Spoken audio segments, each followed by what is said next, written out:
Ajo thjesht donte të kalonte ditën pranë së ëmës, por dëgjoi diçka që nuk duhej. Një plan i rrezikshëm po thurej mua aty, para syve të gjithëve. Dhe mjaftoi vetëm një regjistrim për ta shndërruar një fëmijë të zakonshëm në elementin kyç të një hetimi. Nëse kjo histori ju interesoj, mos harroni të abonoheni në kanalin ton dhe na tregoni nga cili qytet po e ndiqni, duke vazhduar. Mëngjesi niste shumë herët në Tiranë, siç niste gjithmonë për çdo që duhej të përshkonte gjithë qytetin para se dielli të lindte plotësisht. Fatimia rregullonte uniformën para pasqyrës së avulluar të banjës, ajo pasqyrë që tashmë njihte çdo shenjë lodhjeje në fytyrën e saj, çdo gjurmë që jeta i kishte lënë në sy. Ajo ishte 32 vjeç, por ndonjëherë ndjente se mbante peshën e 50 viteve. Duart e saj të kallojzuara tregonin historinë e dikujt që kurrë nuk ishte ndalur, e dikujt që kurrë nuk e kishte pasur luksin të zgjidhte mes pushimit dhe punës. Apartamenti ishte i vogël, i ngushtë, me atë aromën karakteristike të një vendi ku jetohet me pak, por me dinjitet. 2 dhoma që mezi zinin ëndrat e nënës dhe bijës, por që ishin të pastra, të rregullta, një strenj në mes të kaosit të qytetit të madh. Përmes të çarave të perdes së vjetruar, drita gri e agimit hynte ngadalë duke ndriçuar dhomën e vogël ku Anisa, 7 vjeçe, ishte zgjuar tashmë, ulur në divanin e vjetër me sytë e mëdhenj të ngulitur te ëma. Anisa ishte nga ata fëmijë që duket se e shohin botën me një qartësi të frikshme.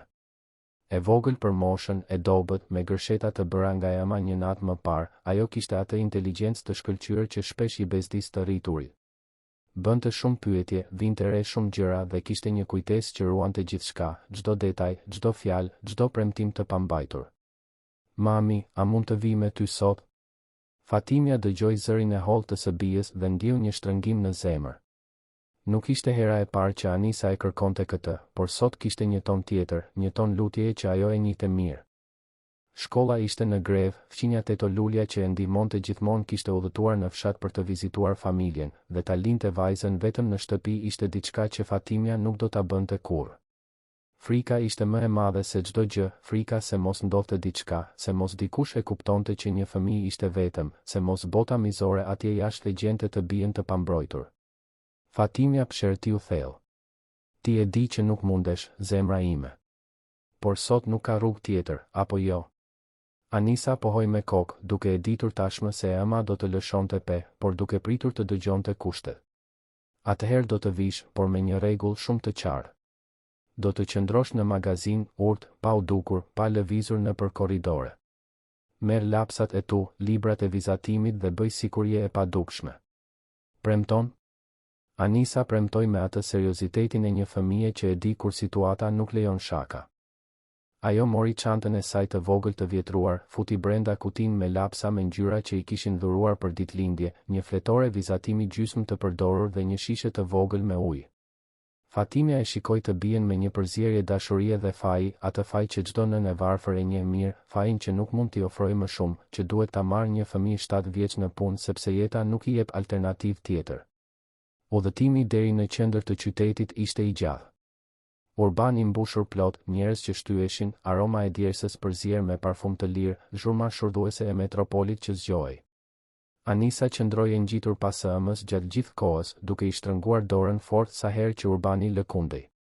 Fatimia shikonte nga dritarja dhe mendonte sa mirë do të ishte sikur një ditë të mund t'i jepte një jetë tjetër së bijës, një jetë ku ajo të mos duhej të zgjohej në 5 të mëngjesit, ku të mund të shkonte në një shkollë të mirë, ku të mund të ishte thjesht një fëmijë. Ndërtesa e biznesit ku punonte Fatimia ishte gjigante, një nga ato ndërtesat me xhama pasqyrë që duket se prekin qiellin, me hyrje mermeri të lëmuar dhe roje sigurie me kostume të zeza që as nuk i shikonin si duhet ata që pastronin gjithë atë luks. Ishte një univers tjetër aty brenda, me tapete të buta, ajër të kondicionuar që të ngrinte lëkurën, korridore të gjera xhami ku ekzekutiv të nxituar qarkullonin me çanta lëkure dhe celular të ngjitur në vesh, duke folur anglisht, duke mbyllur marrëveshje, duke jetuar jetë që Fatimia i njihte vetëm nga larg. Në katet më të larta ndodhej selia e një kompanie teknologjike për sigurinë digjitale, e drejtuar nga një biznesmen i quajtur Halil Bregu, një shqiptar me origjinë të largët arabe që kishte ndërtuar një perandori duke ofruar mbrojtje të dhënash për korporata të mëdha. Fatimia i pastronte ato kate prej 3 vitesh dhe e dinte që zoti Halil, siç e quante ajo, ishte ndryshe nga shefat e tjerë. Ai e përshëndeste ekipin e pastrimit, pyeste nëse gjithçka ishte në rregull, mbante mend emra. Ishte e rrallë të gjeje dikë të tillë në atë botë njerëzish që shikonin përmes teje sikur të ishe i të dukshëm. Fatimia e la Anisën të rehatojë në magazinën e katit të 18, një hapësirë e vogël por e organizuar me rafte plot me materiale zyre, produkte pastrimi, kuti të grumbulluara. Aty kishte një karrige të vjetër dhe Anisa u ul me vizatimet e saj, duke premtuar edhe një herë se do të qëndronte urrë. Mos harro, zemër, ti nuk ekziston këtu. Nëse vjen dikush, thuaj që je bia ime dhe që sot nuk kishte mësim, por mos dil nga këtu, mos fol me të huaj, mos prek asgjë. Fatimia i puthi ballin së bijës dhe doli për të filluar punën, me zemrën e rënduar por pas zgjidhje tjetër. Ajo që Fatimia nuk e dinte ishte se Anisa kishte një talent të veçantë për të kapur gjëra që të rriturit nuk i vinin re. Në pallatin ku ato jetonin, banonte edhe një zonjë e moshuar e quajtur Zofia, një emigrante nga Evropa lindore që kishte ardhur në Shqipëri dekada më parë dhe që adhuronte të bisedonte me vajzën e vogël. Zonja Zofia i mësonte fjalë në gjuhën e saj amtare, ato fjalë të ashpra dhe plot bashkëtingëllore që tingëllonin kaq ndryshe nga shqipja. Anisës i dukej argëtuese, përsëriste tingujt, memorizonte fjalitë. Për të, ishte si të mësonte një kod sekret. Për zonjën Zofia, ishte si të mbante gjallë kujtimin e një toke të largët. E ama e Anisës kur nuk i kishte dhënë shumë rëndësi kësaj. I dukej e lezetshme, një lloj fëmije me një plak të vetmuar. Por Anisa kishte mësuar më shumë se fjalë të shkëputura. Kishte mësuar të njihte ritmin e asaj gjuhe, tonin, ndryshimin mes kur dikush fliste me dashuri dhe kur fliste me zemërim. Dhe kryesisht, kishte mësuar të njihte kur ajo gjuhë përdorej për të fshehur diçka. Dera e magazinës qëndronte gjysmë e hapur sepse shuli ishte prishur. Anisa u përpoq ta mbyllte si duhet, por nuk ja doli. Kështu që u kthye te vizatimet e saj, duke filluar të ngjyroste një princesh me fustan blu.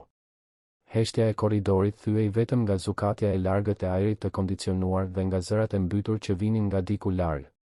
Atëherë dëgjoj hapa. Hapa të sigurt, më shumë se një person, që po afroheshin nëpër korridor. Anisa ngriti syt nga vizatimi dhe qëndroi e qetë, siç e kishte urdhëruar e ama. Ishin burra, mund ta kuptonte nga pesha e hapave. Ata u ndalën pranë derës së magazinës nga ana tjetër dhe filluan të bisedonin me zë të ulët. Anisa mbajti frymën duke u bërë më e vogël në karrige. Dhe atëherë e dëgjoi. Atë gjuhë. Gjuhën e zonjës Zofia. Fjalët vinin me një ton të shpejtë, të përshpëritur por me një intensitet që ja bëri zemrën Anisës të rritë fort. Ajo nuk kuptonte gjithçka, por kapte pjesë, tinguj familjar të përzier me të tjerë që nuk i njihte.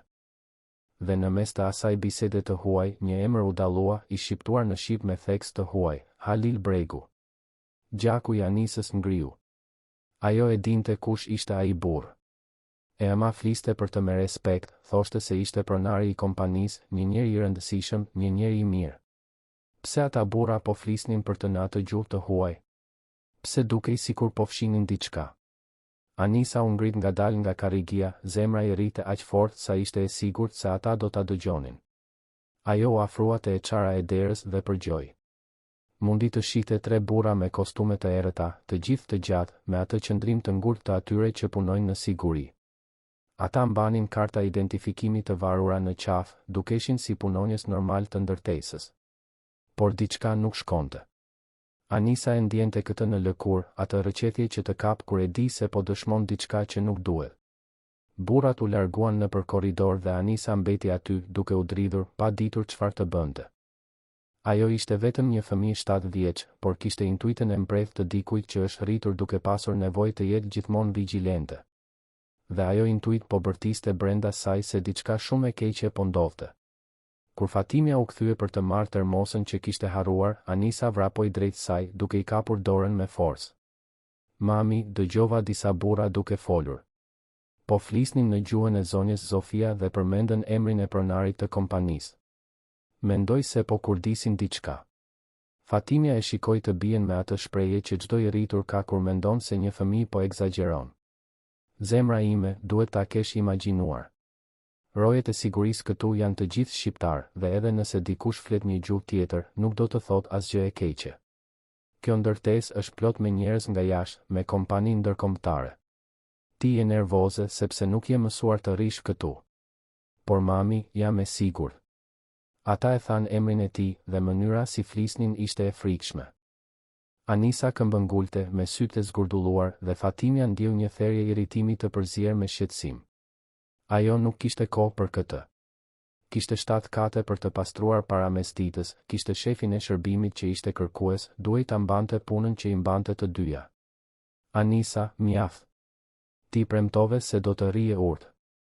Tani ktheu atje në magazin dhe vizato. Nuk dua të dëgjoj më këto histori spionazhi, në rregull. Toni i Fatimes ishte më jashpër se sa donte dhe pa shprehjen e së bijës të mbyllej, atë hidhërim të heshtur të dikujt që nuk e marrin seriozisht. Anisa u kthye në magazin me një ny në fy. Ajo e dinte çfarë kishte dëgjuar. E dinte që nuk ishte imagjinat. Por si ta bënte një nën të besonte kur ajo vetë dyshonte? Si ti bëje dikujt të kuptonte se rreziku ishte aty, i fshehur pas kostumeve dhe kartave të identifikimit, kur ti ishe vetëm një fëmijë që askush nuk e dëgjonte? Ajo u përpoq t'i kthehej vizatimit, por nuk mund të përqendrohej. Ngjyrat i dukeshin pa jetë, princesha në letër i dukej shumë e largët nga bota reale ku ajo ishte bllokuar. Anisa qëndroi duke parë derën gjysmë të hapur, duke i kushtuar vëmendje çdo tingulli në korridor. Dhe atëherë, sikur fati të donte të provonte se ajo kishte të drejtë, burrat u kthyen. Këtë herë ishin 4.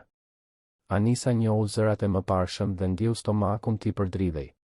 Ajo u struk pas një grumbulli kutish, duke u bërë e padukshme, dhe i kushtoi vëmendje me çdo fije të qenies së saj. Biseda rifilloi në atë gjuhë të huaj, por tani me më shumë urgjencë. Dhe atëherë, pa pritur, njëri prej tyre foli shiv. Mbledhja është në orën 3 pasdite. Materiali është instaluar tashmë. Askush nuk do të dyshoj derisa të jetë tepër vonë. Pastaj, është e lehtë ta bësh të duket si aksident. Anisa mbuloi gojen me duar për të mos bërë asnjë zhurmë. Material i instaluar. Aksident. Fjalët i bënin njehon në kokë si alarme që binin. Ajo nuk e kuptonte plotësisht se çfarë do të thoshte kjo, por kuptonte mjaftueshëm për të ditur se burri që ema e respektonte, burri që i përshëndeste pastrueset, ishte në rrezik. Hapat u larguan përsëri dhe Anisa mbeti aty, duke u dridhur, zemra i rrite fort, lotët filluan t'i djegin sy. Ajo duhej të bënte diçka. Duhej që dikush ta besonte. Por kush do t'i vinte veshin një vajze 7 vjeçare, bie së pastrueses, që fliste për konspiracione brenda një ndërtese korporative? Kur Fatimia u shfaq përsëri, një orë më vonë, për të kontrolluar nëse gjithçka ishte në rregull, Anisa provoi edhe një herë. Mami, i dëgjova përsëri. Folën shqip këtë herë. Folën për një mbledhje në orën 3 pasdite, për një material të instaluar për ta bërë të duket si aksident. Mami, zoti Halil është në rrezik. Fatimia u ndal dhe e shikoi të bien, lodhja i rëndonte në shpatulla. Anisa, mjaft. Kjo i kaloi kufi. Po shpik histori dhe kjo mund të më kushtoj punën. Ne nuk jemi prej këtu, ne nuk përzihemi në këto gjëra. Ne pastrojmë, marrim rrogën në fund të muajit dhe ikim. E kuptove? Por mami, filloi Anisa dhe Fatimia ngriti dorën duke kërkuar heshtje. Mjaft, Anisa. Nuk dua të dëgjoj më. Rri aty urt derisa të mbaroj. Dhe mendoje mirë para se të shpikësh gënjeshtra që mund të na nxjerrin në rrugë. Anisa ndjeu lotët më në fund të rridhnin. Nuk ishin lot frike, ishin lot frustrimi. Ajo dhimbje e thellë dhe e heshtur e mosbesimit, e të pasurit të vërtetën në maj të gjuhës dhe të shije dyrë të mbylleshin para fytyrës. Ajo zbuloi aty, në atë korridor të ftohtë të një ndërtese biznesi, një nga mësimet më të vështira të jetës. Ndonjëherë, njerëzit preferojnë të mos besojnë sepse të besosh kërkon punë, sepse të besosh do të thotë të duhet të bësh diçka, sepse të besosh një fëmijë do të thotë të pranosh se bota nuk është aq e sigurt sa duam të jetë. Por Anisa ishte bija e një gruaje që kur nuk dorëzoi, edhe kur gjithçka dukej e humbur. Dhe ajo e kishte trashëguar këtë kokfortësi, këtë refuzim për të pranuar padrejtësinë në heshtje. Nëse ema nuk do ta besonte, nëse askush nuk do ta dëgjonte, atëherë ajo duhej të gjente një provë. I duhej diçka konkrete që t'i bënte të rriturit t'i kushtonin vëmendje. Atëherë i kujtua celulari i së ëmës. Fatimia e linte gjithmonë çantën të varur në një gosht pranë derës kur punonte në atë kat, dhe Anisa e dinte fjalëkalimin sepse e shite të ëmën ta shtypte çdo ditë. Ajo u ngrit ngadalë, zemra i rrite përsëri fort, por tani me një qëllim. Mori celularin, hapi aplikacionin e regjistrimit të zërit që ema e përdorte për të kujtuar takimet dhe u kthye në magazin. Anisa priti. Qëndroi aty ulur me celularin të fshehur nën fletoren e vizatimit, ekrani i fikur por regjistruesi aktiv.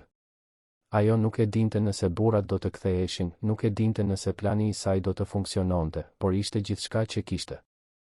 Ishte shansi i saj i vetëm për të provuar se nuk po gënjente, se nuk po shpikte, se rreziku ishte real. Koha kaloi ngadalë, çdo minutë dukej si një përjetësi.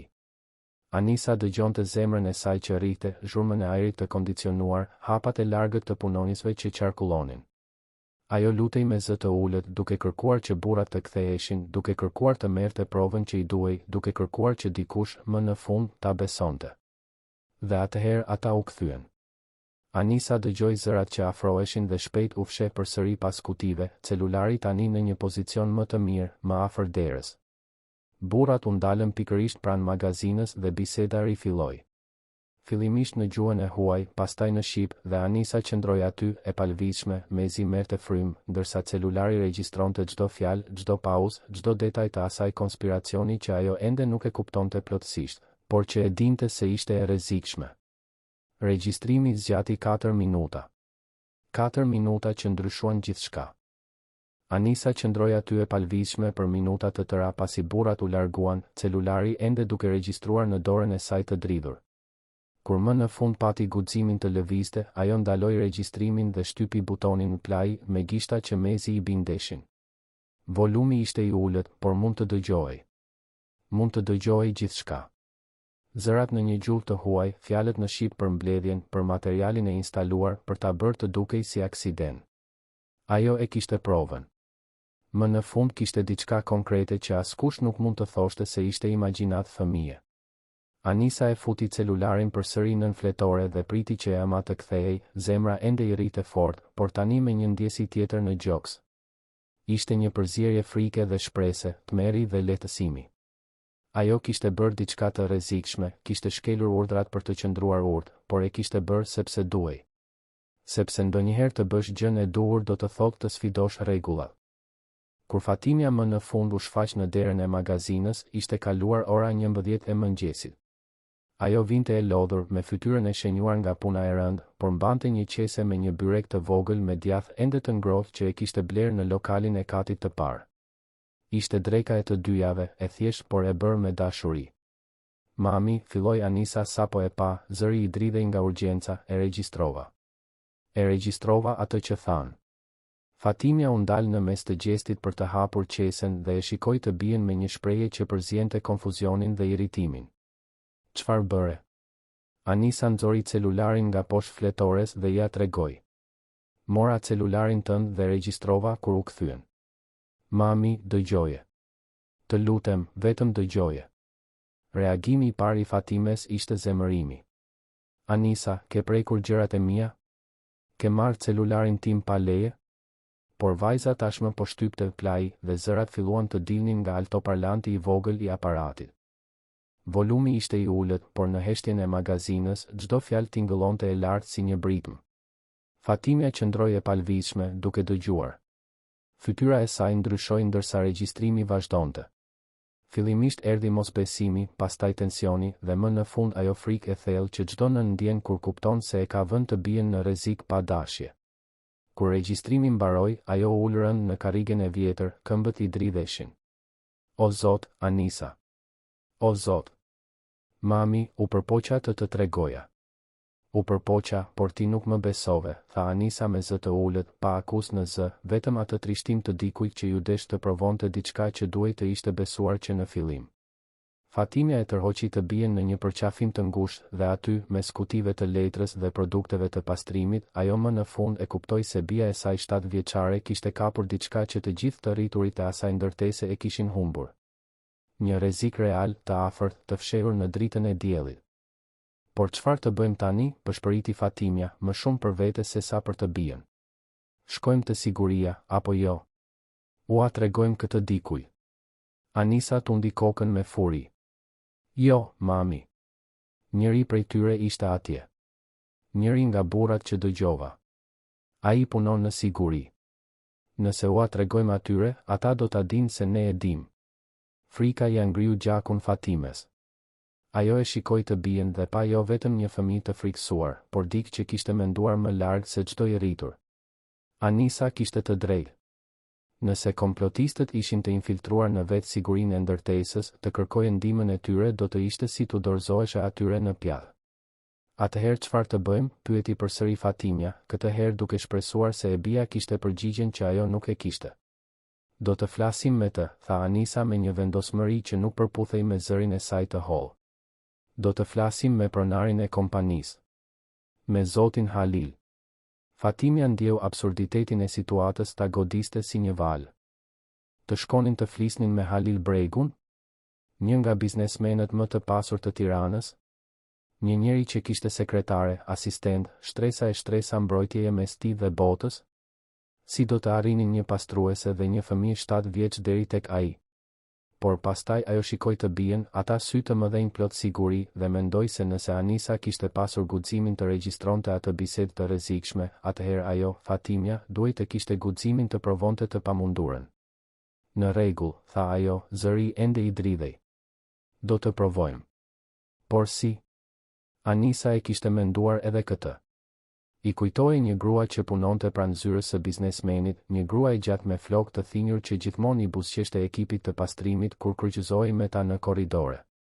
E ama kishte komentuar një herë se ajo ishte e rëndësishme në kompani, se ishte krahu i djathtë i shefit, se asgjë nuk ndodhte pa kaluar fillimisht tek ajo. Emri i saj ishte Valbona dhe Anisa mendonte se ajo mund të ishte dera e hyrjes që u duhej. Të dyja u ngjitën në katin e 22, ku ndodheshin zyrat e drejtorisë. Ashensori dukej se ngjitej shumë ngadalë dhe Fatimja i shtrëngonte dorën Anisës aq fort sa vajza gati u ankua. Por ajo e kuptoi se ema kishte frikë, se ishin gati të bënin diçka që mund të ndryshonte gjithçka ose mund t'i kushtonte punën që i mbante të dyja. Çdo kat që kalonte ishte një mundësi për t'u dorëzuar, për t'u kthyer pas, për të bërë sikur asgjë nuk po ndodhte. Por ato nuk u kthyen. Kur dera e ashensorit u hap në katin e 22, të dyja dolën dhe ecën nëpër korridorin luksos, me atë tapet aq të butë sa hapat nuk bënin shurm, me piktura moderne në mure dhe bim të mëdha në qoshe. Gjithçka aty bërtiste pasuri, pushtet, një botë krejtësisht e ndryshme nga bota e Fatimes dhe Anisës. Recepcioni i drejtorisë ishte i gjithi prej xhami dhe çeliku të krejur, dhe pas një tavoline imponuese qëndronte një sekretare e re, me kostum të patëmet dhe makijazh perfekt, duke shtypur në një kompjuter me atë efikasitetin e dikujt që kontrollon agenda komplekse. Ajo ngriti syt kur të dyja u afruan, dhe shpreha e saj ndryshoi në mënyrë delikate. Nuk ishte përbuzje, por ishte ajo habia e dikujt që nuk priste të shihte një pastruese dhe një fëmijë në atë hapësirë të rezervuar. A mund t'ju ndihmoj? Pyeti ajo me edukat profesionale, por Fatimja mund ta ndjente barrierën e padukshme në fjalët e saj. Po, duhet të flas me doktoresh Valbonën. Është urgjente. Sekretarja shikoi orën në mur, pastaj ekranin e kompjuterit. Doktoresh Valbona është në mbledhje. Nëse doni të lini një mesazh, unë mund t'ia përcjell. Jo, tha Fatimja, zëri i doli më i fortë se sa priste. Duhet të flas me të tani. Ka të bëjë me sigurinë e zotit Halil. Shpreha e sekretares ndryshoi. Fjalët siguri dhe emri i shefit në të njëjtën fjalë kishin fuqi.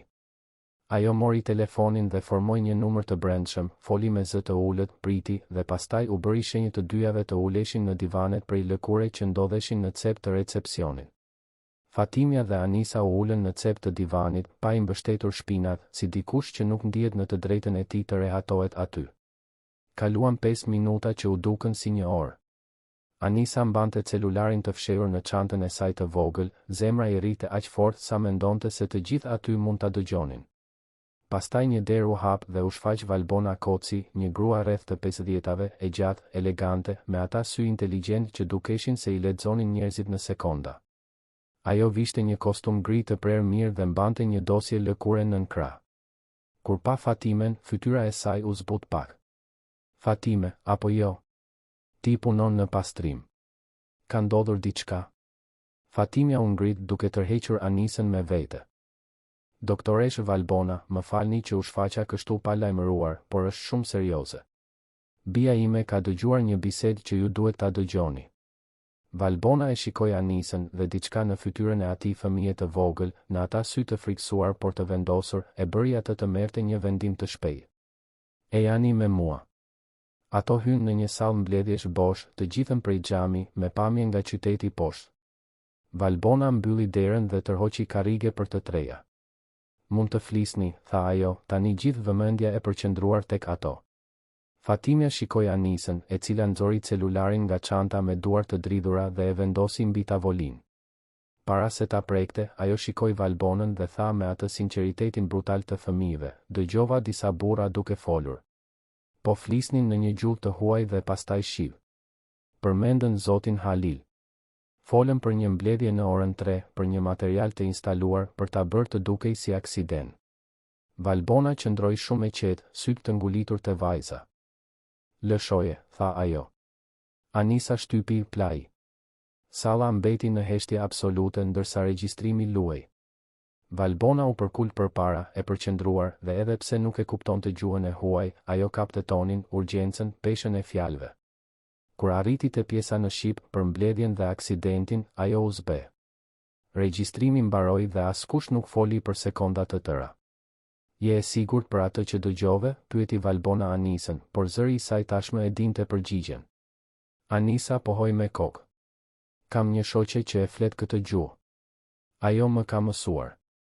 Prandaj e njoha. Dhe kur i tregova mamit herën e parë, ajo nuk më besoi. Atëherë vendosa ta regjistroj. Nëse do të ishit në vendin e Anisës, a do të kishit guximin ta regjistronit këtë bisedë të rrezikshme, apo do të kishit heshtur? Na tregoni në komente. Valbona Koci kishte punuar me Halil Bregun për më shumë se 15 vjet. Ajo i njihte rreziqet e biznesit të sigurisë digjitale, njihte konkurrentët pa skrupuj, njihte përpjekjet për sabotim që ndodhnin në këtë botë të padukshme informacioni dhe spionazhi korporativ. Por kjo ishte ndryshe. Kjo ishte fizike, e menjëhershme, e rrezikshme në një mënyrë që të përdridhte stomakun.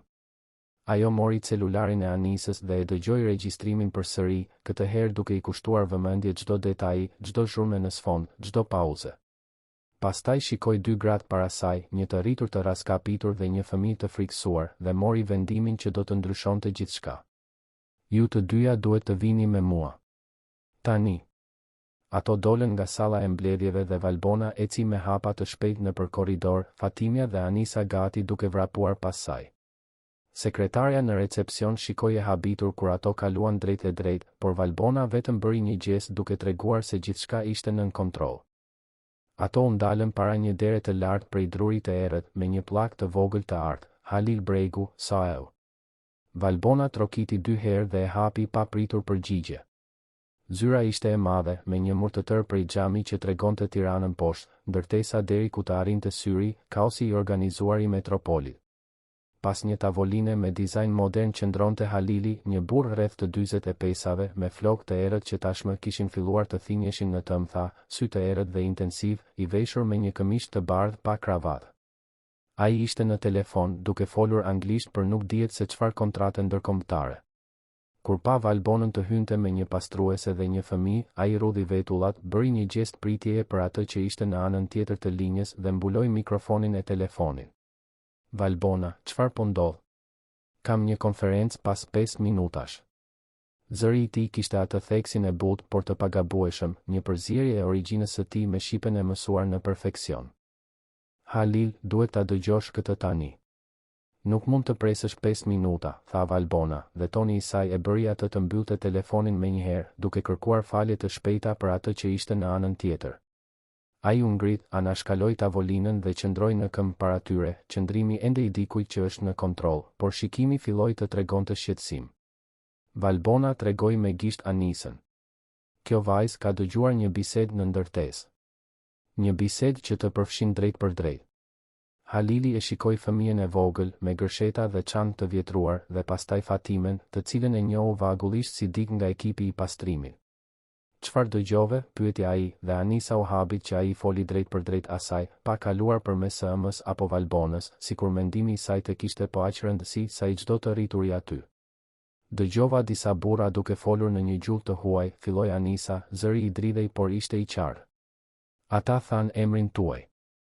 Pastaj folën shqip për një mbledhje në orën 3 pasdite, për një material që tashmë është instaluar dhe për ta bërë të duket si aksident. E regjistrova. Ajo nxori celularin nga çanta përsëri dhe ja ofroi atij. Halili mori aparatin, shikoi Valbonën që pohoi me kokë duke konfirmuar seriozitetin e situatës dhe shtypi play. Ai qëndroi plotësisht i palvizshëm ndërsa dëgjonte dhe Fatimia pa ndryshimin në fytyrën e tij.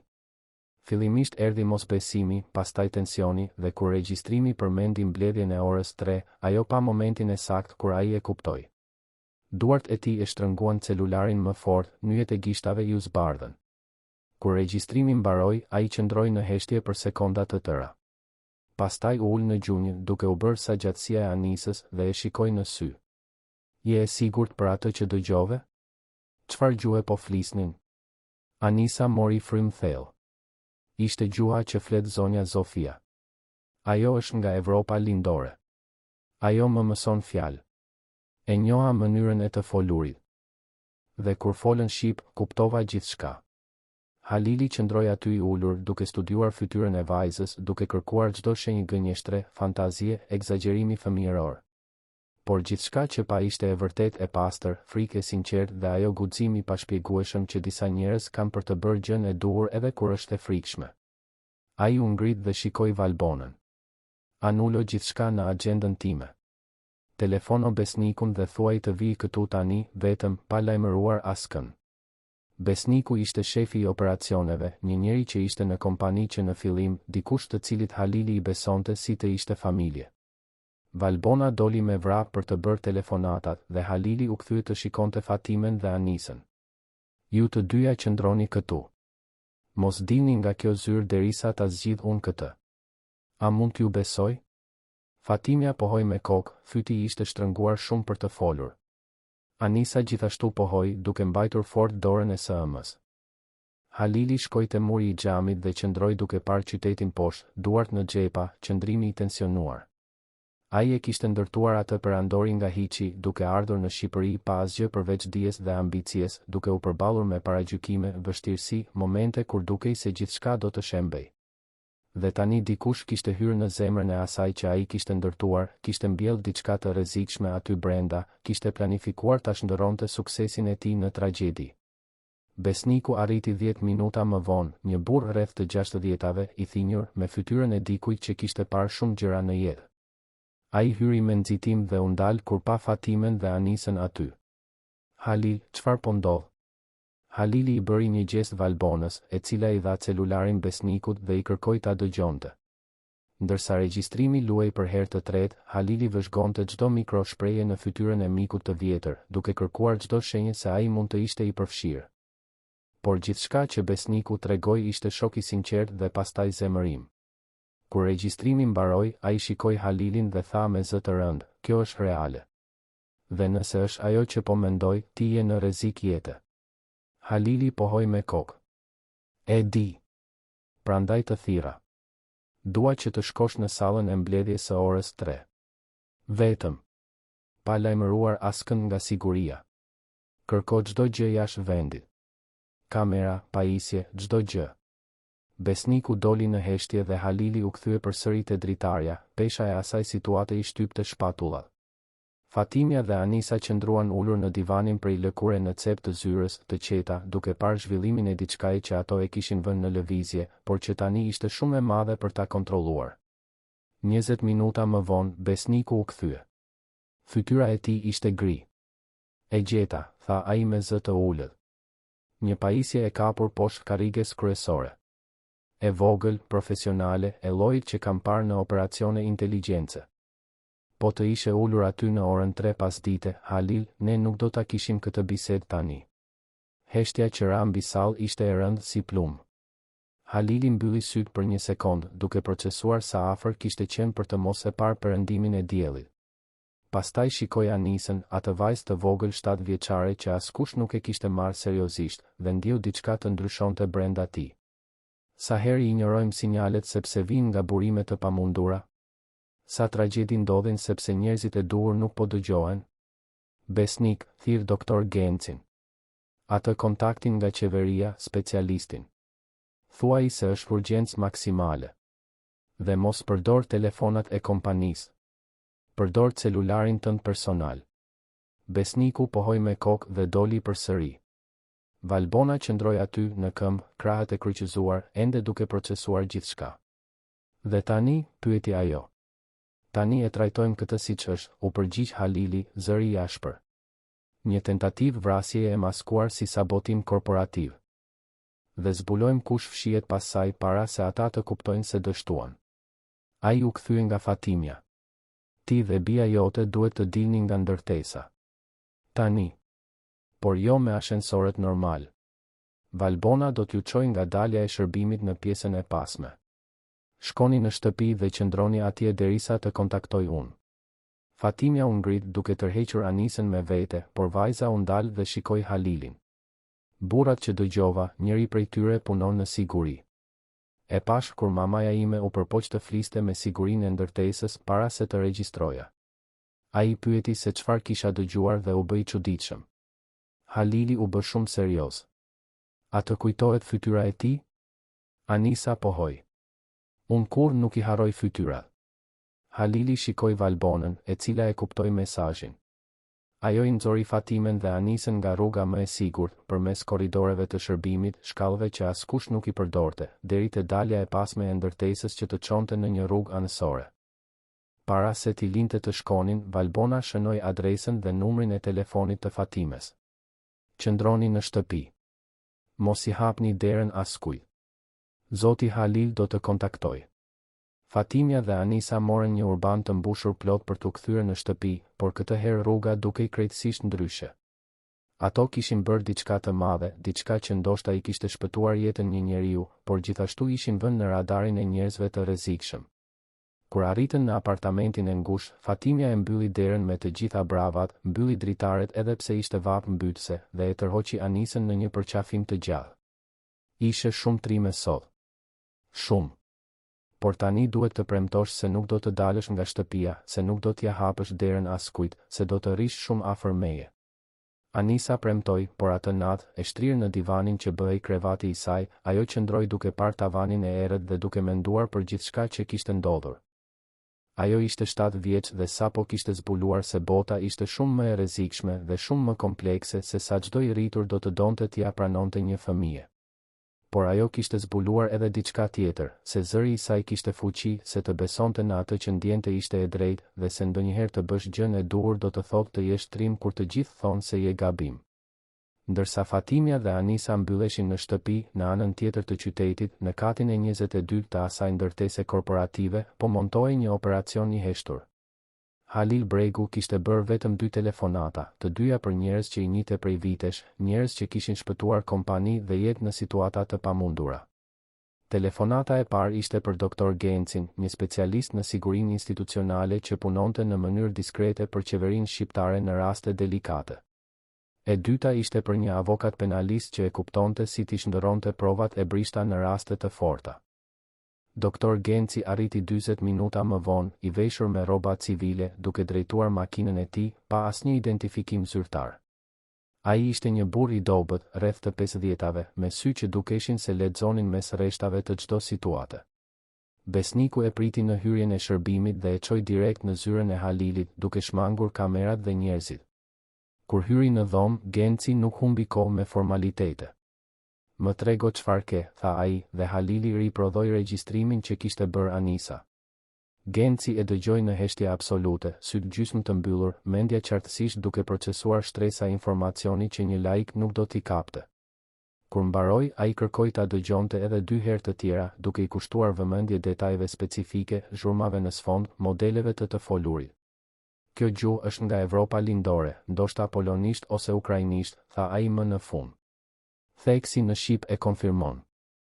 Dhe pajisja që gjetët, ku është? Besniku mori një kuti të vogël metalike që ishte mbi tavolinën e Halilit dhe ja dha Gencit. Brenda, e mbështjell me letër mbrojtëse, ishte objekti që gati i kishte marrë jetën biznesmenit.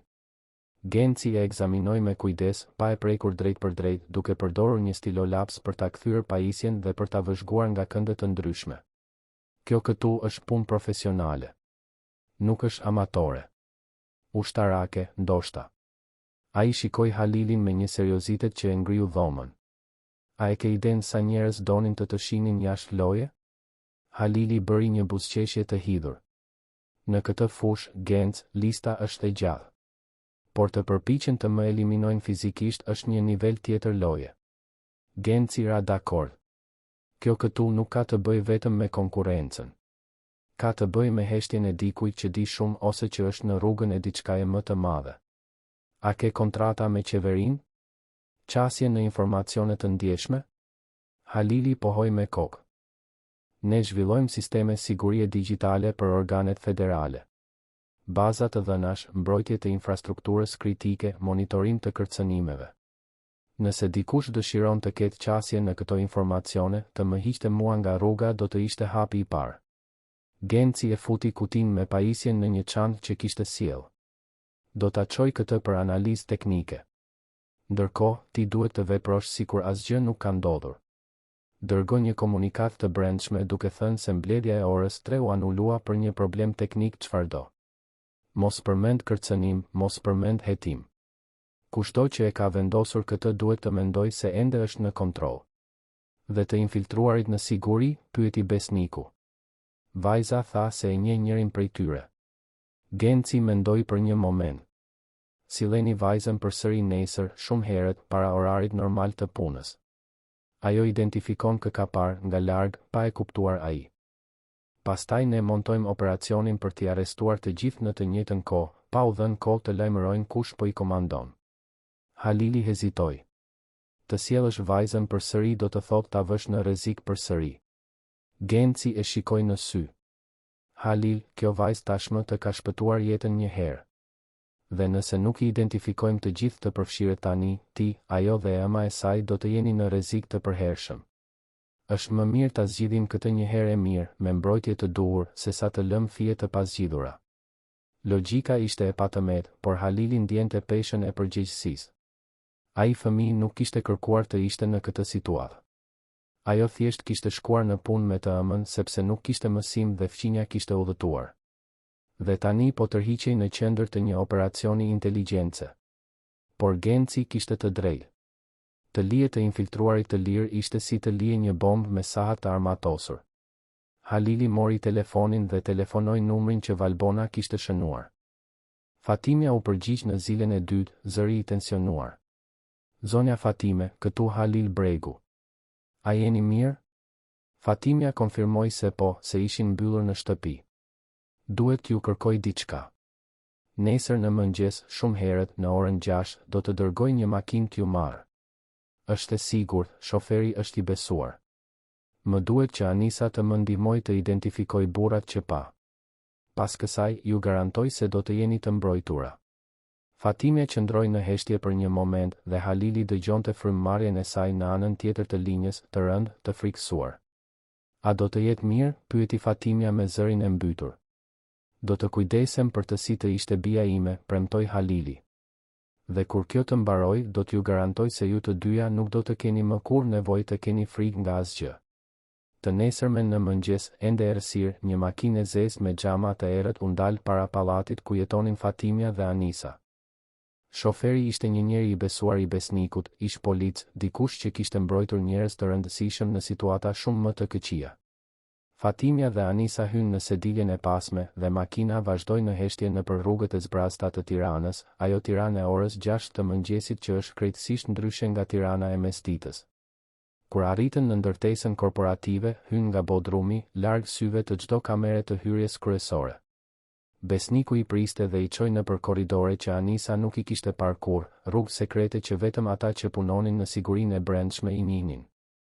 U ngjitën me një ashensor shërbimi dhe arritën në një dhomë të vogël me një murxhami pasqyrë që shikonte nga holli kryesor.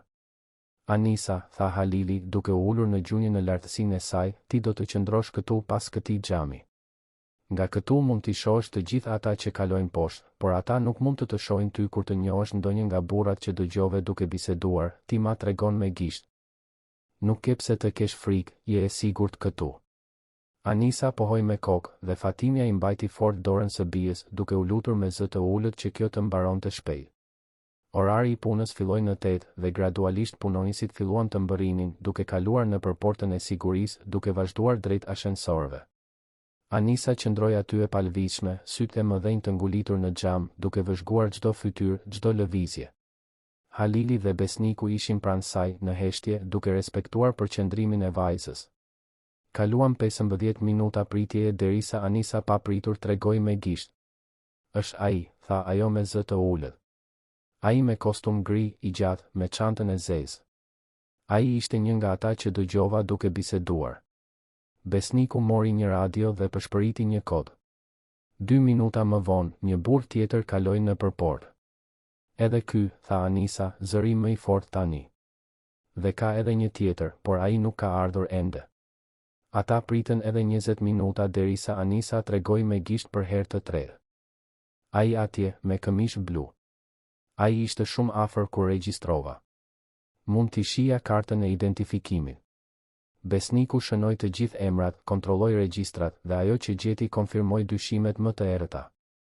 Të tre ishin punësuar më pak se 2 muaj më parë me dokumentacion të patëmet, referenca që dukeshin legjitime, por që askush nuk I kishte kontrolluar me thellësi të mjaftueshme. Halili shikoi Gencin, I cili kishte mbërritur minuta më parë dhe po vëzhgonte gjithçka nga një cep I dhomës. "A mjafton?" pyeti Halili. Genci pohoi me kokë. "Me regjistrimin, pajisjen, identifikimin e dëshmitarit dhe dokumentacionin e rrem, është më se e mjaftueshme. Mund të veprojmë." Operacioni u montua me saktësi kirurgjikale. Genci kishte sjell një ekip të vogël por shumë të trajnuar, agjent që punonin në operacione kundër zbulimi. Në orën 10:30 të mëngjesit, në momentin kur të tre burrat ishin në kate të ndryshme të ndërtesës, pa komunikim të drejtpërdrejt mes tyre, ekipi veproi njëkohësisht.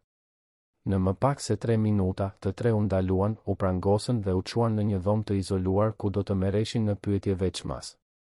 Ndërtesa as nuk e vuri re. Për punonjësit normal, ata burra thjesht u zhdukën sikur të mos kishin ekzistuar kurrë.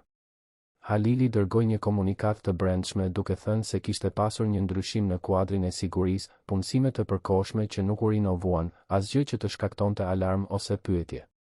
Makina vazhdoi të funksiononte sikur asgjë nuk kishte ndodhur.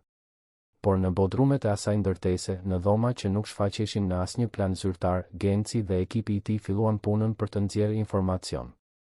Dhe ajo që zbuluan në orët në vijim konfirmoi se Anisa kishte penguar diçka shumë më të madhe se një vrasje e thjeshtë. Të tre burrat ishin pjesë e një rrjeti spionazhi korporativ të financuar nga një konsorcium I huaj që donte qasje në sistemet e sigurisë që Halili zhvillonte. Eliminimi I Halilit dhe marrja e kompanisë në mes të kaosit do të ishte mënyra për të arritur këtë hyrje. Kur Genci u kthye në zyrën e Halilit, ishte tashmë pasdite vonë. "U zgjidh," tha ai thjesht. "Të tre do të kalojnë një kohë shumë të gjatë larg shoqërisë. Dhe arritëm të gjurmojmë 2 kontakte të jashtme që gjithashtu u ndaluan." Rrjeti u çmontua. Halili ndjeu një peshë të madhe të hiqej nga shpatullat. "Dhe vajza? A është e sigurt tani?" Genci pohoi me kokë. "Ajo është më e sigurt se 99% e popullsisë." "Por Halil, a e kupton çfarë ndodhi këtu, apo jo?" Një fëmijë 7 vjeç zbuloi një operacion inteligjence profesionale që kaloi të gjitha verifikimet tona të sigurisë. Ajo dëgjoi, kuptoi, regjistroi dhe pati guximin të këmbëngulte derisa u mor seriozisht. "Ky nuk është fath. Ky është dhunti." Halili e dinte. Ai e kishte kaluar gjithë ditën duke menduar për atë vajzë me gërsheta dhe sy të mëdhenj, atë intuit të pamundur, atë guxim që nuk përputhej me moshën. Dhe kishte marrë një vendim që do të ndryshonte jo vetëm jetën e Anisës, por edhe të tijën. Ai I kërkoi Valbonës të sillte Fatimen dhe Anisën përsëri në zyrë. Kur të dyja hyn, ishte tashmë natë dhe qyteti poshtë ishte një det dritash që vezullonin. Halili I priti me një buzëqeshje të lodhur por të sinqertë. "Mbaroi," tha ai. "Burrat u arrestuan.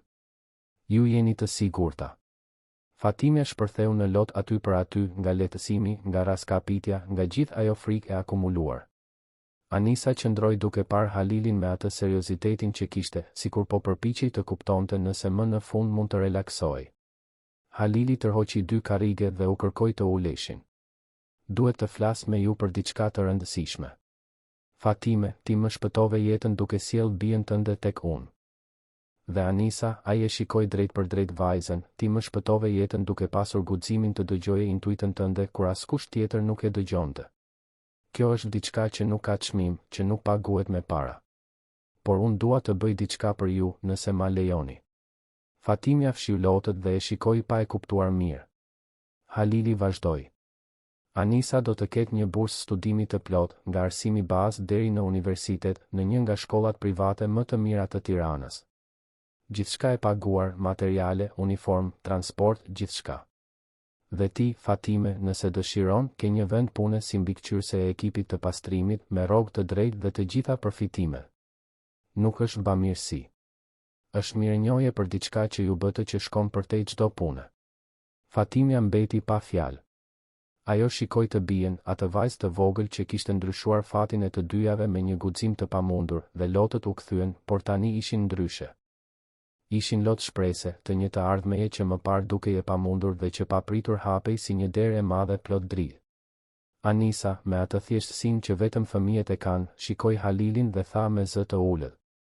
Faleminderit që më besove. Kur i thash mamit, ajo nuk më besoi.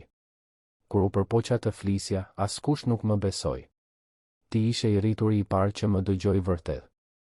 Halili ndjeu një shtrëngim në gjoks. Ai u ul në gjunjë në lartësinë e saj edhe një herë dhe i mbajti dorën e vogël. Anisa, po të mos të kisha besuar, unë nuk do të isha këtu sot. Ti më mësove se ndonjëherë e vërteta vjen nga vende që nuk i presim. Dhe se të dëgjosh mund të shpëtoj jetë.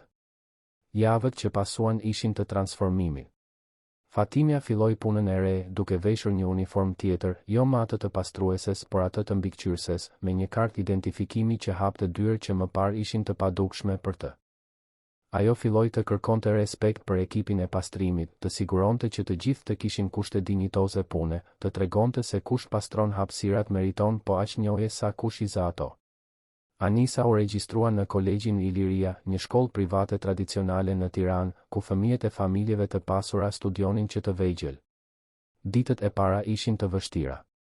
Anisa arriti në atë shkollë me mënyrën e saj të thjeshtë, rrobat e saj të reja, por qartësisht të ndryshme nga rrobat e markave të fëmijëve të tjerë, fjalorin e saj që nuk përfshinte udhëtime ndërkombëtare apo shtëpi plazhi.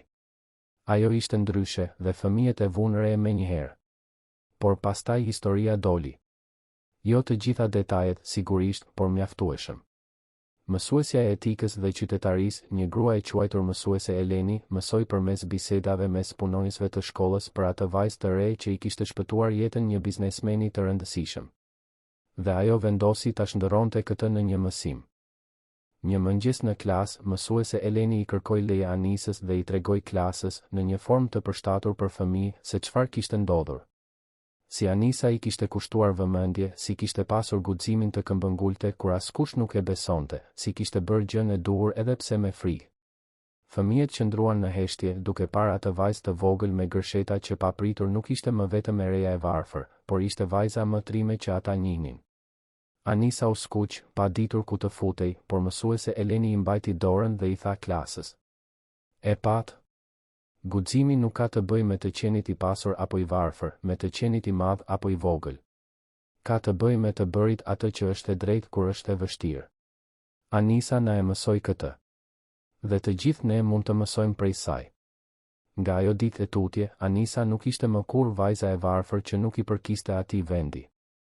Ajo ishte Anisa, vajza që shpëtoi një jetë, vajza që fëmijët e tjerë e respektonin jo për atë që kishte, por për atë që ishte. Dhe kjo bëri gjithë ndryshimin. Në shtëpi, në apartamentin që vazhdonte të ishte i vogël, por që tani ishte i mbushur me një dinitet të ri, Fatimja dhe Anisa darkonin së bashku çdo natë dhe bisedonin për ditën.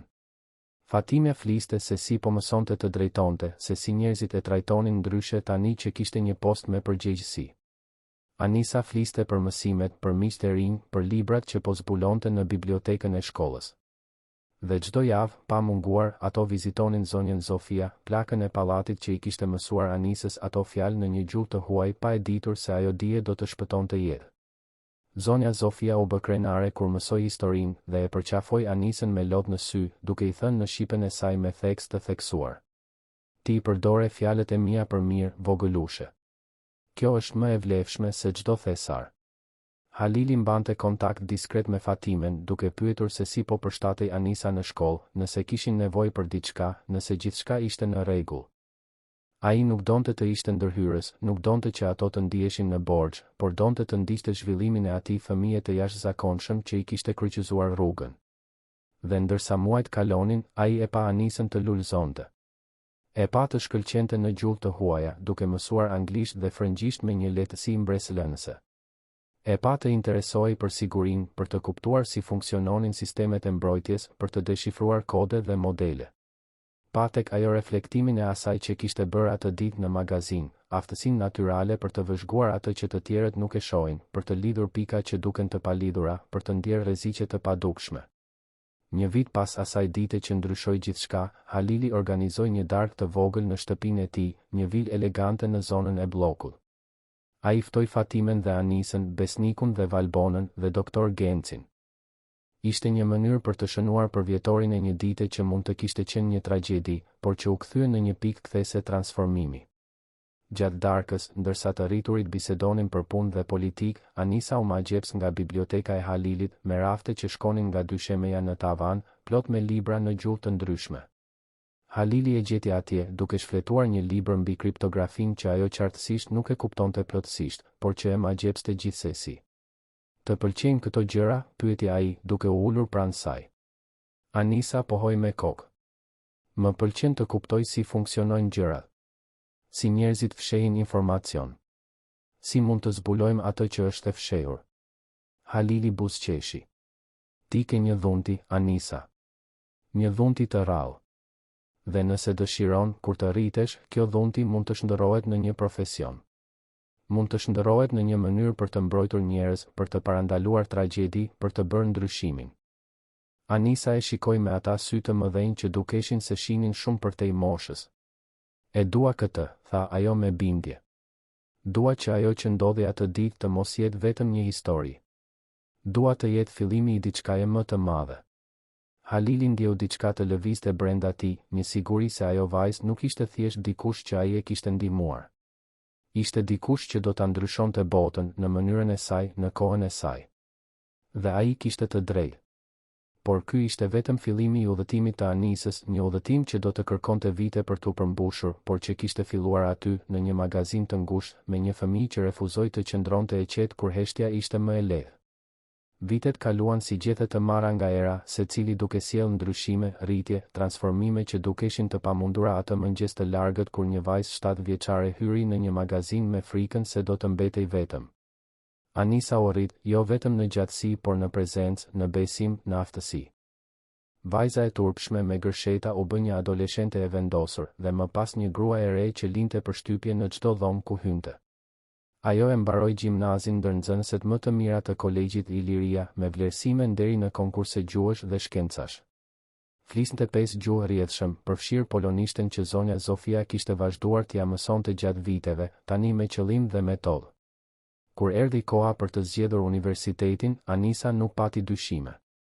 Ajo donte të studionte marrëdhënie ndërkombëtare me specializim në analizë inteligjence dhe sigurie.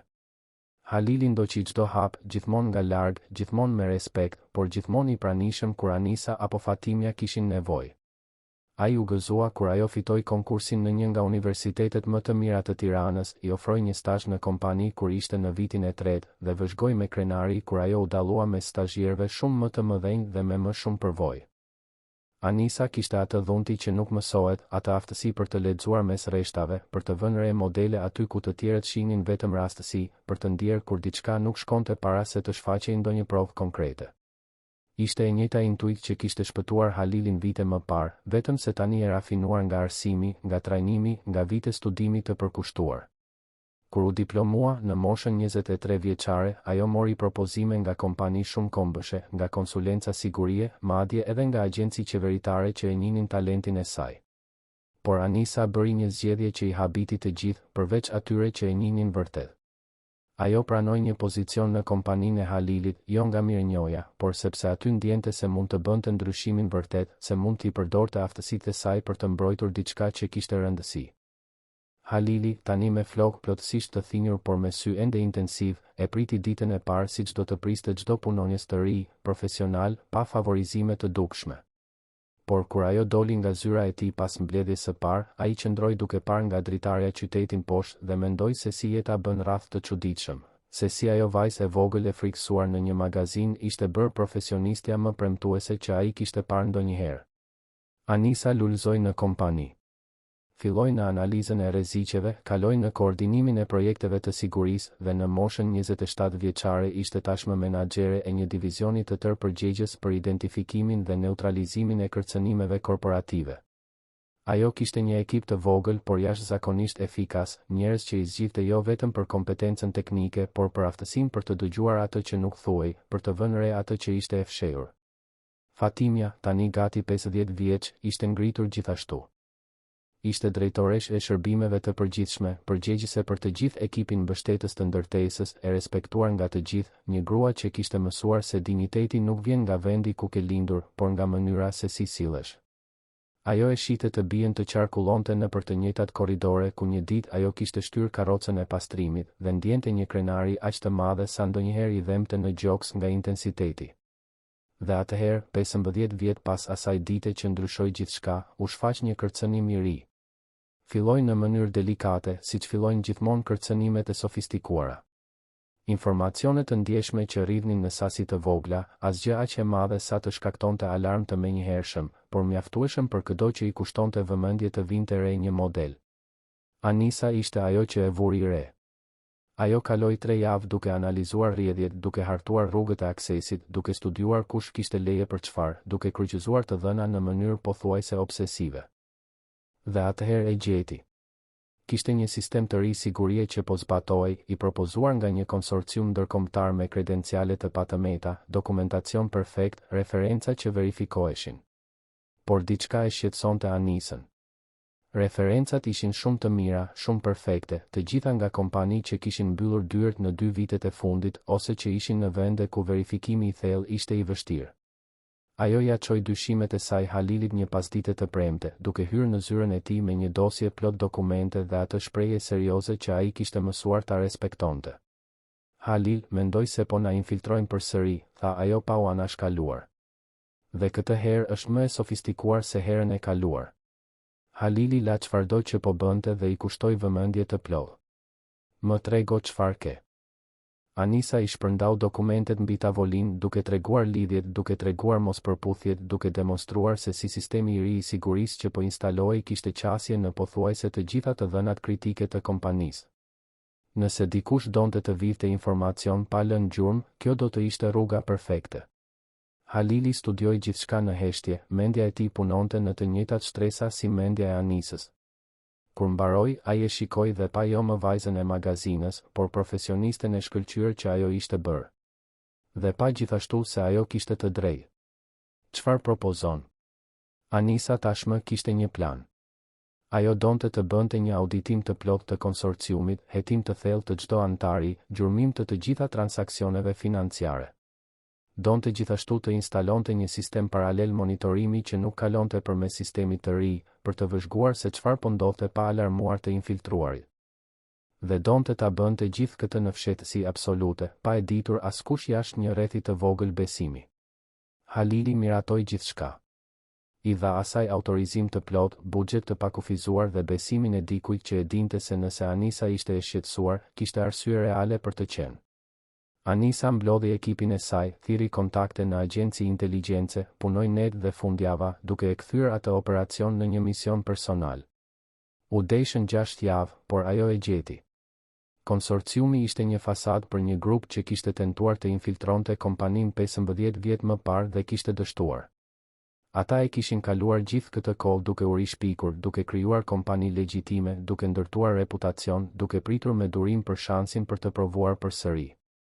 Dhe këtë herë, në vend të dhunës, po përdornin metoda më delikate, më të pastra, më të vështira për t'u zbuluar. Anisa i paraqiti provat Halilit në një mbledhje që përfshinte gjithashtu besnikun, tani në pension por ende i konsultuar në çështje kritike dhe avokat të specializuar. Provat ishin të forta, të pakundërshtueshme. Halili anuloi kontratën menjëherë, ekspozoi mashtrimin para autoriteteve kompetente dhe nisi procese ligjore që do të shkatëronin çdo shans që ai grup të provonte diçka të ngjashme në të ardhmen. Kur gjithçka u zgjidh, kur avokatët kishin dalë dhe dokumentet ishin arkivuar, Halili i kërkoi Anisës të qëndronte. Ai u ngrit nga karrigia dhe eci drejt dritares, duke parë qytetin që kishte qenë dëshmitar i kaq shumë gjërave. Anisa, më shpëtove përsëri, tha ai me zë të ulët. Anisa u afrua dhe qëndroi pranë tij, duke parë të njëjtën pamje. Unë vetëm bëra punën time. Halili tundi kokën. Jo. Ti bëre shumë më tepër se kaq. Ti bëre atë që bëre 15 vjet më parë. I kushtove vëmendje kur askush tjetër nuk po i kushtonte. E ndjeve rrezikun para se të materializohej. Pata guximin të këmbëngulje edhe kur mund të ishte më e lehtë ta lije të kalonte. Ata qëndruan në heshtje për një moment dhe pastaj Halili tha diçka që e kishte ruajtur prej vitesh. A e di se ajo ditë ma ndryshoi jetën në mënyra që shkojnë shumë përtej shpëtimit fizik?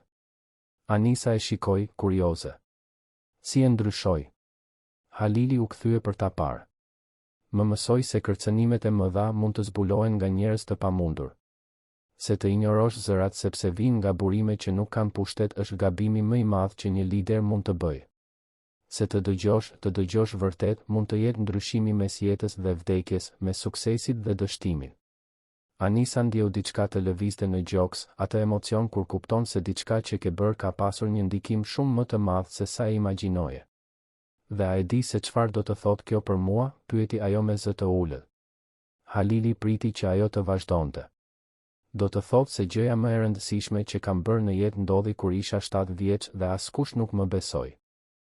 Do të thotë se mamaja ime që sakrifikoi gjithë jetën për të më dhënë minimumin, në të vërtetë më dha maksimumin duke më mësuar të mos dorëzohem kur e di se kam të drejtë. Halilit i digjnin syt. Ai kishte parë shumë gjëra në jetë, kishte ndërtuar një perandori, kishte mbyllur marrëveshje milionëshe, kishte lundruar në kriza ndërkombëtare. Por ai moment, aty me atë grua të re që një ditë ishte një fëmijë i friksuar në një magazin, ishte një nga më domethënësit e të gjithëve. A do të dish diçka, tha ai. E kam ruajtur celularin. Regjistrimi që bëre është ende aty, në një skedar të sigurt. Her pas here e dëgjoj, për të kujtuar guximin që pati një fëmijë 7 vjeç. Anisa buzëqeshi, ajo buzëqeshje që ende kishte pak nga vajza që kishte qenë. Edhe unë kam një kopje. Mamaja ime bëri një kopje rezervë dhe e ruajti. Ajo thotë se është thesari ynë familjar. Ata qeshën së bashku dhe në atë të qeshur kishte vite histori, transformimi, jetës që u kryqëzuan dhe ndryshuan përgjithmonë. Por historia nuk mbaron këtu. Sepse Anisa kishte mësuar se trashëgimia e vërtet nuk është ajo që bën për veten tënde, por ajo që krijon që të tjerët të mund të bëjnë gjithashtu. Ajo kaloi muajt në vijim duke zhvilluar një projekt që e kishte pasur në kokë që nga universiteti. Një program kombëtar për formimin e vëzhguesve të rinj. Ideja ishte e thjeshtë por revolucionare. Të trajnonte fëmijë dhe adoleshentë në shkolla publike dhe private për të njohur modelet e rrezikut në përditshmëri, për të besuar intuicionit të tyre, për të ditur si të kërkonin të rritur të besuar kur diçka dukej gabim. Nuk kishte të bënte me krijimin e spionëve të vegjël, por me vlerësimin e perceptimit të fëmijëve, me të mësuar atyre se zërat e tyre kanë rëndësi, se ajo që ndjejnë dhe vëzhgojnë ka vlerë. Anisa ja paraqiti projektin këshillit të kompanisë dhe Halili miratoi financim të plotë. Programi u lançua 6 muaj më vonë, duke filluar në 10 shkolla pilot në Tiranë dhe me plane për zgjerim kombëtar. Anisa udhëtonte personalisht në çdo shkollë, fliste me nxënësit, tregonte historinë e saj në mënyrë të përshtatur, u tregonte atyre se ti kushtosh vëmendje botës përreth nuk është paranoj, është qytetari. Dhe ishte në një nga këto vizita, në një shkollë publike në Laprak, që rrethi u mbyll plotësisht. Anisa po mbaronte një ligjërat për një klasë fëmijësh 8 dhe 9 vjeç kur një vajzë e vogël me gërsheta, aq e vogël sa mezi i arrinte në bel Anisës, ngriti dorën me droj. Anisa i dha fjalën dhe vajza tha me zë të dridhur. A mund të flas me ju pas mësimit? Është e rëndësishme, por nuk dua të flas para të gjithëve. Anisa ndjeu një rëqethje ti përshkonte shtyllën kurrizore. Ajo e njohu atë ton, atë frikë të përzier me vendosmëri, atë urgjencë diskrete. Sigurisht që mundesh, tha ajo me një buzëqeshje inkurajuese. Kur mësimi mbaroi dhe fëmijët e tjerë dolën duke zhurmuar, vajza e vogël mbeti duke pritur. Anisa tërhoqi një karrige dhe u ul në lartësinë e saj. Si quhesh? Elsa, u përgjigj vajza. Dhe kam dëgjuar diçka të çuditshme në ndërtesën ku punon mamaja ime. Ajo më merr me vete ndonjëherë sepse nuk kam me këtë rri. Dhe ka disa burra që bisedojnë afër vendit ku rri unë, dhe ata thonë gjëra që më bëjnë me frikë. Flasin për t'i bërë keq dikujt përpara për të fshehur gjëra. U përpoqa t'i tregoja mamit, por ajo tha se po imagjinoj se fëmijët shpikin histori. Anisa ndjeu lotët t'i digjnin sytë. Ishte ajo përsëri. Ishte e njëjta histori, e njëjta frikë, e njëjta mungesë besimi. Elsa, tha ajo duke i mbajtur dorën e vogël vajzës, unë të besoj.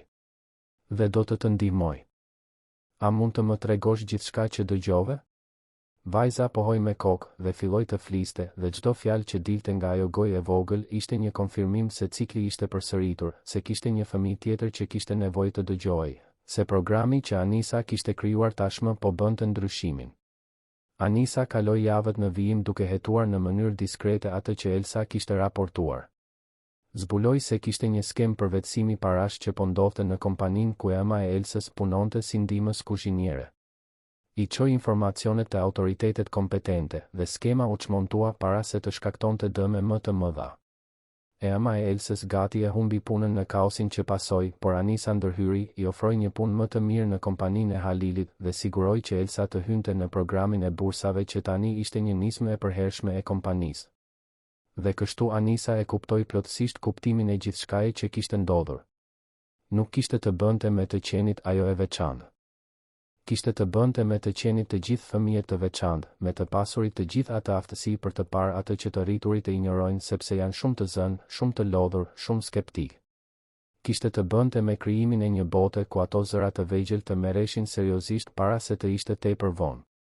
Një pasdite me shi dimri, Anisa u kthye në ndërtesën ku gjithçka kishte filluar. Ajo kërkoi leje dhe u ngjit në katin e 18. Magazina ishte ende aty, pak e rinovuar, më e organizuar, por në thelb e njëjta. Ajo hyri dhe qëndroi e palvizshme në mes të asaj dhome të vogël, duke kujtuar vajzën 7 vjeçare që kishte qëndruar aty, duke u dridhur nga frika, duke regjistruar një bisedë që do t'ia ndryshonte jetën përgjithmonë. Halili e gjeti atje. Ai ishte plakur, vitet i rëndonin më shumë tani, por ende kishte atë prezencë, atë dinjitet të dikujt që ka ndërtuar diçka më të madhe se vetja. E dija se do të gjeja këtu, tha ai me zë të ulët. Anisa buzëqeshi. Më duhej të kthehesha. Më duhej të kujtoja ku filloi gjithçka. Ata qëndruan aty për minuta të tëra në heshtje, secili i humbur në kujtime. Pastaj Halili foli. A e di cili ishte mësimi më i madh që mësova nga gjithë kjo? Anisa e shikoi duke pritur. Mësova se siguria e vërtet, mbrojtja e vërtet, nuk vjen nga teknologjia apo sistemet e sofistikuara. Vjen nga njerëzit e vëmendshëm. Vjen nga qytetarët që kujdesen mjaftueshëm për t'i kushtuar vëmendje, për të folur kur shohin diçka gabim, për të këmbëngulur kur nuk merren seriozisht. Anisa pohoi me kokë, duke rënë dakord. Prandaj e krijova programin.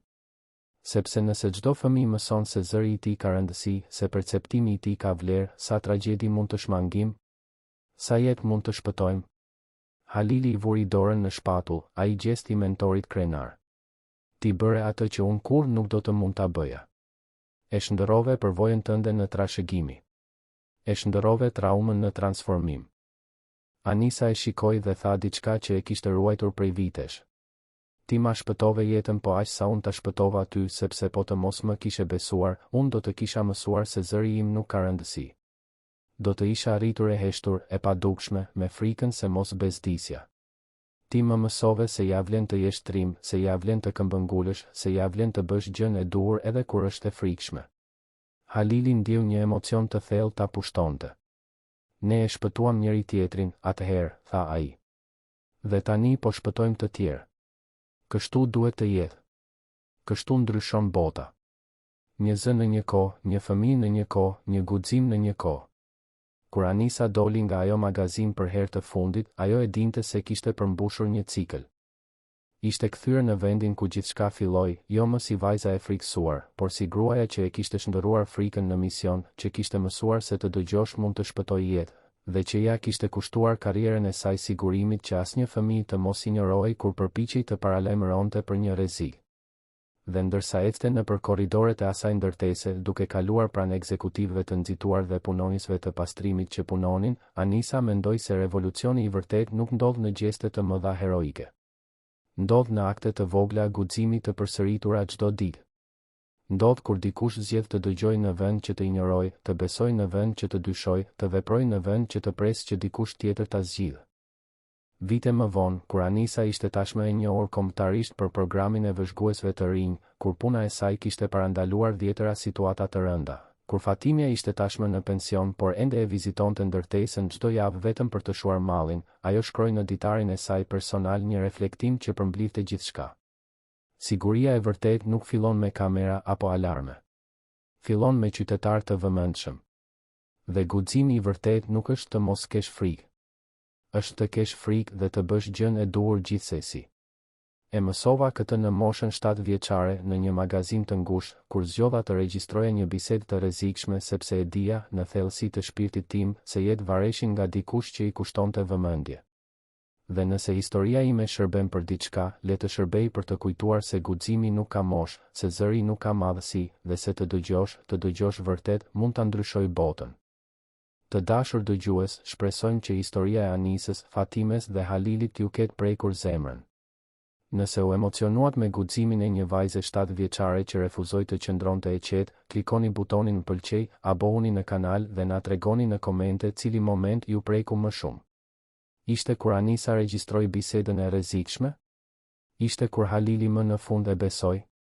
Apo ishte kur ajo u kthye vite më vonë, jo më si vajza e frikësuar, por si profesionistja që e shndërroi përvojën e saj në trashëgimi? Çdo ditë, ne sjellim histori intensive si kjo, që zbulojnë anën më të thellë të shpirtit njerëzor, që tregojnë se heronjt mund të vinë nga kudo, dhe se gjëja më e rëndësishme që mund të bëjmë është të dëgjojmë vërtet. Ata që përpiqen të na paralajmërojnë për rreziqe që nuk duam t'i shohim. Ju presim në episodin e ardhshëm.